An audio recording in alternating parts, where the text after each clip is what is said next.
Alas 4 hanggang alas 4:30 ng hapon. Magandang hapon mga kapanalig. Welcome sa programang Usapang KKK. Kalusugan, kagalingan, at kagandahan. Ako po si Ivy at kasama natin si Dr. Irene Lim. Para po sa inyong mga katanungan, maaari po kayong mag-text sa 0918-837-4827, 0925-896-1689 at 0917-810-6169.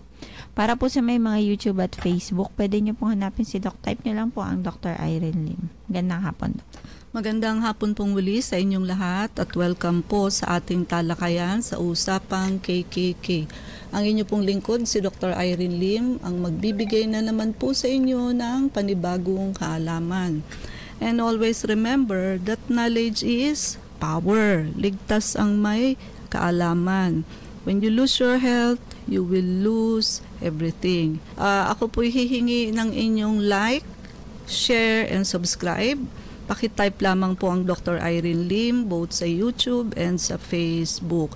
Yung mga na-miss out nyo pong episode, pwede nyo pong i-search dyan. No?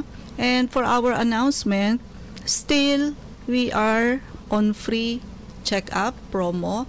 So, libre pa rin ho ang konsulta, kaya lang ito po ay baka hanggang 2023 lamang. So, meron pa ho kayong chance. So, instead ho ang isipin nyo yung handaan, Christmas party, mas maganda hong side siguro yung isipin ninyo na in good health kayo sa pagsalubong sa ating bagong taon. So, kasi ho, nasa huli ang pagsisisi. Kadalasan ho, by January, New Year, ang dami hong nai-stroke, naha-heart attack sa ospital. Use your wisdom. Hindi ho lahat ng masarap good, no? So, hindi naman ho natin sinabing huwag kayong kumain ng masasarap sa Pasko. But it should be in moderation and ayun, kailangan nyo ho ng detox and blood cleansing program. Kaya ho, habang free pa rin ho ang check-up, i-avail nyo ho yan. Kasi kung kailan by January gusto nyo nang magpa-check up, baka ho kasi close na. No? Naka-free urine and sugar testing pa rin ho and naka-colon cleansing free ho yung may mga dalang referral. So, yung promo package po natin, napakalaki ho na madi-discount ninyo sa detox, blood cleansing, and vector scan. Kumpara ho sa original price, makakasave ho kayo ng 9,000. Yan sinabi ko na kung magkano ang masasave ninyo. Yan ho ang diferensya. So yung mga hindi ho matuloy-tuloy sa kanilang pagdi-detox and blood cleansing, ito na ho yung tamang timing.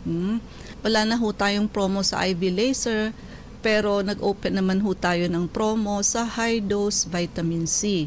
So ang high-dose vitamin C ho, isa ho yan sa lang na iniinom nating capsule everyday, no? So yun ho, pag low dose lang kayo at oral, it just serve as vitamins, no? Pero pagka ho yan high dose at injectable, diretso na ho sa cells, nagkakaroon ho yan ng antimicrobial property. Nagkakaroon ng antibacterial, antiviral, antiprotozoan, antiparasite. So, property. So, nakakapatay ho yan ng mga mikrobyo aside from bacteria. Ito ho ay ginagamit na rin sa ibang bansa, sa US po. And sa hospital pa ho, minsan mismo ginagamit. Ewan ho natin sa Philippines, bakit hindi ho ito bigyan ng chance, no? Marami ho, lalo na ho when it comes to pneumonia, nakatulong ho ito ng malaki sa mga nagsesepsis to kill germs. Mayroon din ho itong anti-cancer property. Okay? So, sa paanong paraan ho? Ang pagkain ho ng cancer cell is also sugar. Pareho rin ho sa mga mikrobyo. Sugar din ho ang pagkain. Now, ang chemical structure po ng vitamin C ay halos kahalintulad ng sugar. So, when you infuse a very high dose, 10,000 to 25,000 milligrams ng high dose vitamin C, ito ho ay feed ho dito cancer cell because they think it is food they think it is sugar. But hindi ho nila alam high dose vitamin C to. So kaya ho high dose ang nilalagay, the main purpose is to blast. Para ho putukin, para hong balloon, pag sobrang na-stretch na, puputok na ho yung cancer cell. But we are talking of microscopic blasting. Hindi ho yung mismong bukol grossly with the naked eye makikita nyo. Hindi po ganun. But of course, billions of cancer cell ang nagme-make up ho doon sa isang bukol. So, pag isa-isa ho yun na putok, therefore, liliit ho ang mga tumor. So, ganun ho ang principle ng high-dose vitamin C when it comes to cancer. So, kung makikita ninyo, yung mga ginagamit ho nating blood cleansing sa ating clinic, ang titindi po ng effect na hindi nyo basta-basta makukuha sa antibiotic lang. Hindi ho ba? So, yung IV laser natin in the past, pinaliwanag ko ho sa inyo ang effect niya with the red, blue, and green light. Ngayon ho, high-dose vitamin C. So, yan ho ang function niyan at yan ang gagawin niyan inside the body. So, it is very helpful. Kaya yung pagdi-detox and blood cleansing, yan ho, ideally, dapat ginagawa ng tao every 3 months. Sa detox naman po, nalilinis yung ating basic organ, which is the colon. So, siyempre ho, yung fecal matter, pag natural na pagdumi lamang, yung sa dulo lang ho ang lumalabas, yung mga nakadikit sa gilid, we call it mucoid plaque, hindi niya ho yan na natatanggal. Of course, yung liver ho and gallbladder, which is the root cause of almost all diseases, na isasama ho sa fecal matter, yung mga stones. Gallstone ho ang tawag pag nasa gallbladder na, but pag nasa loob pa ho ng liver, yan intrahepatic stones. But it is the same stone. Ang meron ho niyan, yung may mga fatty liver. So akala ho natin fatty liver lang. Kasi sa ultrasound ho, yun lamang ang nakikita, whitish thing. But hindi ho nakikita na ang loob ng liver na yan is very congested already with stones, intrahepatic stones. Pagka ho yan, punong-puno na, malalaglag na ho sa abdo natin. But it is the same intrahepatic stones that becomes gallstone pag nalaglag na ho sa gallbladder. So kaya ho ang may fatty liver sa ospital, kahit ho i-supplement mo ng mga sustansya sa atay, hindi ho nare-reverse ang fatty liver because detoxification program is the missing link. Now sa atin ho, ginagawa ho natin ang missing link, which is detoxification program. So i-unload muna natin para malinis yung atay, para ho lumuwag at may space na ho tayo for supplementation. Kaya ho sa mga 2, 3 hanggang 4 months, nare-reverse ho natin ang fatty liver into a normal liver. Pag puro ho supplementation, hindi nyo ho yan marireverse because ang sikip-sikip na ho doon sa loob ng atay, congested na congested. So, yung mga sakit ho, tulad ng high blood, diabetes, high cholesterol, high uric acid, so yan ho, magaganda ho ang level niyan sa mga blood test ninyo when you are doing detox and blood cleansing program, no?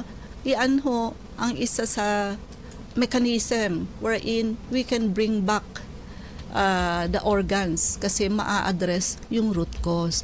Without doing that, you cannot bring back into a normal state ang ating katawan. Pag puro ho control and suppression lang ang ginagamit natin, pambaba ng sugar, pambaba ng high blood, wala ho.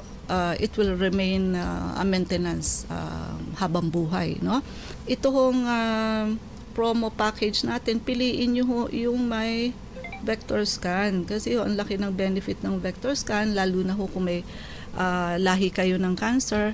Wala pa ho kayong cancer, makikita na ho natin ang 3 root cause ng cancer. So may time pa ho tayo para tanggalin yon para hindi ho matuloy sa pagkakaroon ng cancer ang pasyente. And also yung may mga lahi ng stroke, heart attack, hypertension, diabetes, ahead of time makikita na ho natin kung barado na ho ang circulation So may protocol din ho tayo para dyan. No? Pwede nyo na ho itong i-prepaid kahit wala pa kayong time. Sabi ko nga sa inyo, wag nyo hong ubusin ang mga 13 months pay at bonus. Magtira ho kayo ng pang-promo package ninyo. Malaki ho talaga ang discount na makukuha ninyo. No? Ang atin pong tatalakayin sa hapong ito ay tungkol po sa rheumatic fever versus gout. Nung nakaraan po ating diniscuss ang rheumatic fever. No? Ngayon, ang symptoms po kasi ng may rheumatic fever and gout is very similar. So pareho ho kasi itong may mga pain, namamaga, inflame, no? Kaya kailangan ho, pwede ho kasing mapagkamalang rheumatic fever. Yung pala gouty arthritis lang. Why? Pareho ho kasi yung may mga maga-maga. Mahirap hong tukuyin. Pag kayo ho kasi na i-diagnose, na ilagay sa diagnosis na rheumatic fever, marami ho kayong iti-take. May injectable penicillin G kayo, Pen-G, plus bugbog ho kayo sa NSAID, pain reliever, which is hazardous for the kidney and others. No? So, kaya ho, right diagnosis is needed. May mga tests hong pinagagawa like ESR, CRP, to diagnose. Pag mataas ho yan, it is more on rheumatic fever. Kasi sa gouty arthritis, so, ang mataas ho, uric acid. Okay? And rheumatic fever and gout are both inflammatory conditions, but they affect the body differently. Ang rheumatic fever ho is primarily a complication of, uulitin natin, untreated streptococcus sore throat na nagkukos ng inflammation. Kung isipin nyo, sore throat lang, pero nagkakaroon ho yan ng inflammation sa joints, sa heart, rheumatic heart disease, sa skin, and other tissues. While ang gout, on the other hand, is a form of arthritis that is caused by build-up ng uric acid crystals in the joints, often resulting in sudden and severe pain, commonly in the big toe. So pagka big toe ho ang laging namamaga, 100% po it is gouty arthritis. And mas painful po ang gouty arthritis kasi ho kahit hangin lang ng electric fan, masakit na ho yan para sa namamagang big toe. While both conditions involve, pareho ho kasing nag-i-involve ng joint inflammation. Meron ho silang distinct causes and triggers.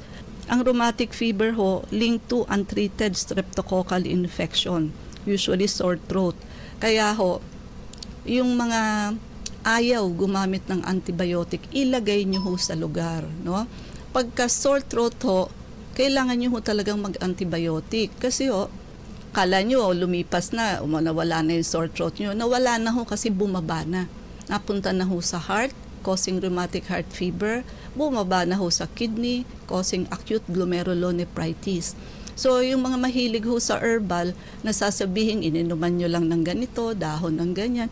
That is not always the case. Maganda ho yan kung hindi ho rheumatic fever ang dumapo sa inyo. Hindi ho streptococcus pyogenes ang kumapit sa inyo. Mag-iingat ho kayo sa sore throat. Hindi lang ho untreated. Yung halfway, kumbaga hindi totally na-treat.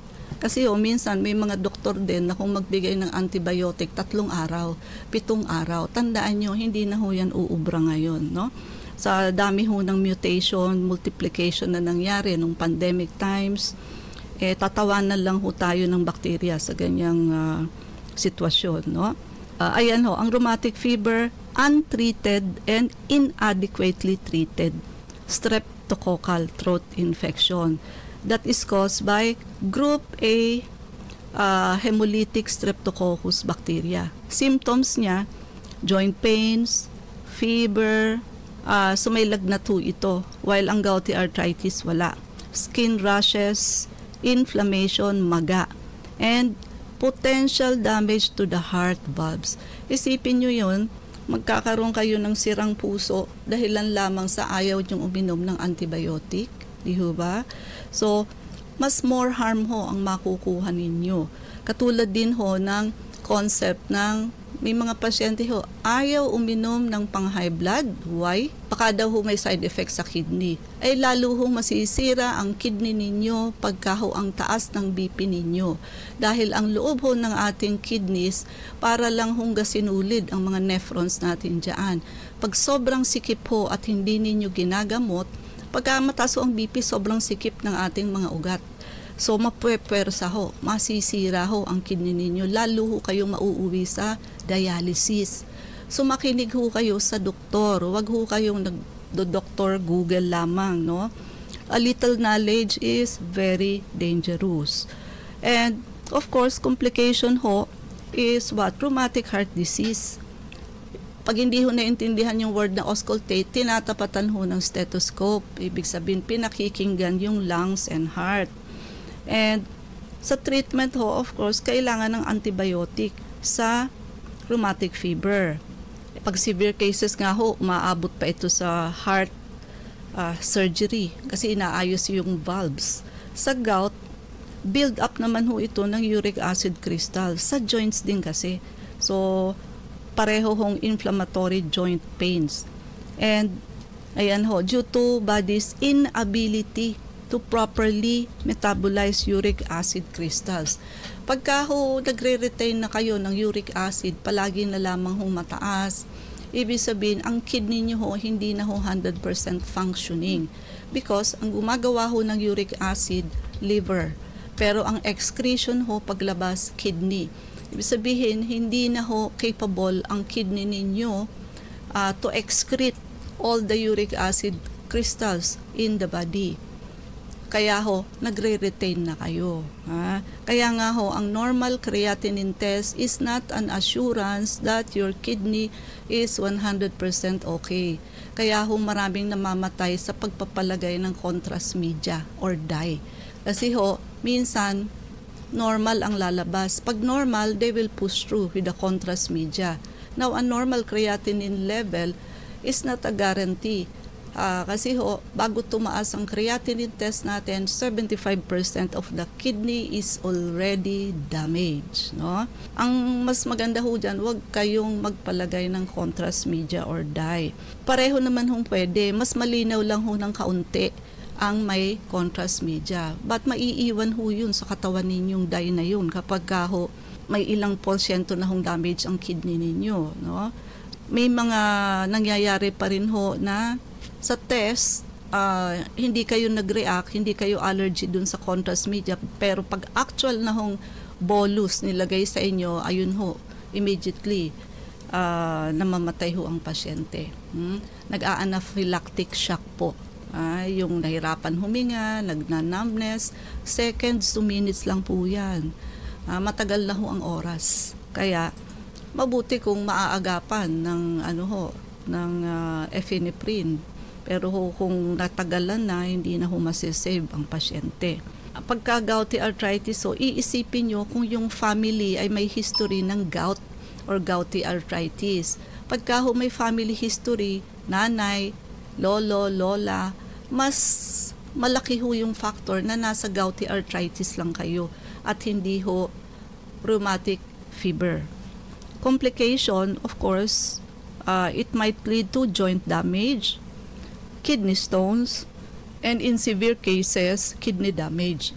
Pagka ang uric acid ho, laging tumataas, nakakasira ho yan ng kidney. Kasi ho, ang uric acid crystals are sharp, matigas ho yan, sharp. So, kaya niyang i-erode yung soft tissue natin sa kidney. While, baliktarin ho natin, vice versa. Ang tao naman ho may sira na ang kidney, hindi na ho magaling mag-excrete ng uric acid, kaya ho tumataas. Now, ang uric acid ho kasi, yung diet ho has something to do. So, kailangan alam niyo yung mga pagkaing matataas sa uric acid para ho iiwasan nyo.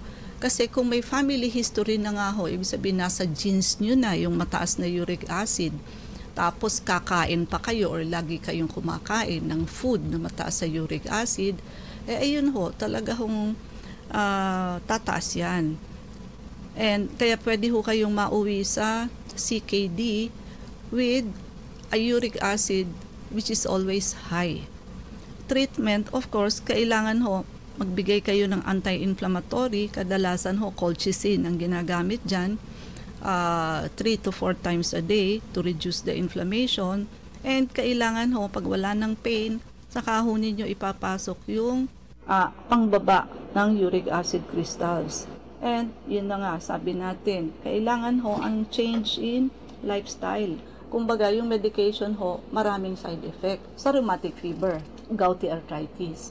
Mahuhuli nyo ho ang uric acid na mataas sa blood test kapag during that time still you are eating foods continuously with a high uric acid. So, Ivy? Pardon po sa mga nais magtanong, mag-text po kayo sa 0918-837-4827. Welcome po muli sa Usapang KKK. Ako po si Ivy at kasama pa rin natin si Dr. Irene Lim. Dok, tanong ni 7151.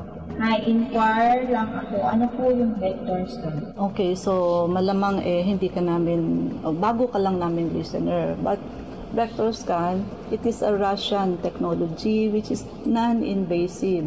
So, may isusuot lamang ho kayong headset which will pick up brain waves or we call it frequency sa katawan ninyo. I-prepare niya ho yan doon sa standard frequency na nasa brain ng machine. Anything hong mag-match, ibig sabihin meron kayo noon. Ang kagandahan ho nun, ang result is not subjective. Hindi ho ako o hindi doktor ang magsasabi ng sakit ninyo. It is the machine itself kung ano ho yung na-pick up niyang frequency. Unlike an X-ray, ang resulta niyo ho nakasalalay sa magbabasa. Depende ho sa opinion, tumitingin at magbabasa ng X-ray ninyo. Kaya nga ho, mas prone yan sa error. Kasi ho, kaya iba-iba ho ang reading. Minsan, yung TB, active sa iba, peklat sa iba, yung iba normal, yung iba may TB ka. Because it is subjective. Depende ho sa competence ng nagbabasa. Kung bago-bago ho ang nagbabasang technician, pwede ho magkamali.